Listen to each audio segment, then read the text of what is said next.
আচ্ছা, তোমরা কি সবেমাত্র কেক বানানো শিখেছো বা শিখছো? তো এই ভিডিওটা একমাত্র তোমাদেরই জন্য। কাস্টমার যখন অনেক ফিনিশিং দেওয়া একটা কেকের ফটো পাঠায় তখন মনটা একটু ঘাবড়ে যায়, তাই না? হ্যাঁ জানি, প্রথম প্রথম এটা আমারও হতো, আর এটা একদমই স্বাভাবিক ব্যাপার। এই কেকটার ভিডিও তোমাদের সাথে শেয়ার করছি, এটাতে কিন্তু একদমই ফিনিশিং এর প্রয়োজন নেই। কেকটার মধ্যে মাত্র 3টে জিনিসই ব্যবহার করা হয়েছে ডেকোরেশনের জন্য, কিন্তু ফাইনাল লুকটা খুবই সুন্দর হয়েছিল দেখতে। একটু মেইন টপিকে আসি, ফিনিশিং আনার জন্য কিন্তু বাড়িতে অনেক প্র্যাকটিস করতে হবে, আর এমন এমন ডিজাইন আছে যেটার জন্য কিন্তু ফিনিশিং এর প্রয়োজন নেই। এই স্ক্র্যাপারের কাছে যদি একটু ভালো করে লক্ষ্য করে দেখো, আমি যেইভাবে ঠিক ব্যবহার করছি স্ক্র্যাপারটা, তোমরাও যদি সেইভাবে ব্যবহার করো তাহলে কিন্তু একটা খুব সুন্দর ঢেউ খেলানো ডিজাইন পেয়ে যাবে তোমরা। এই কেকটার ক্ষেত্রে আমার একটা ভুল হয়েছিল, ভুল ঠিক বলা যায় না, আমি স্মল সাইজের রোজগুলো কিন্তু পাইনি, আমাকে বড় সাইজের রোজগুলো কিনতে হয়েছিল।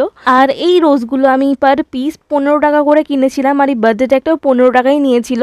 এইখানে বার্থডে ট্যাগ বসানোর পরে একটু সুন্দর করে সাজিয়ে গুছিয়ে মুক্তোর দানাগুলো বসিয়ে দিচ্ছিলাম। হ্যাঁ, এটা মুক্তোই বলা চলে, কারণ কদিন পরে মুক্তো আর এই সুগার বলসের প্রাইস সেম হয়ে যাবে। একটু অল্প করে মজা করলাম তোমাদের সাথে। যাই হোক, কথা বলতে বলতে কিন্তু ভিডিওটা শেষ হয়ে এসছে। আর তোমরা দেখে বলো যে কেকটাকে তোমরা 10-এ কত দেবে, অবশ্যই কিন্তু কমেন্টে জানিয়ে যেও। আর আজকের জন্য এতটাই।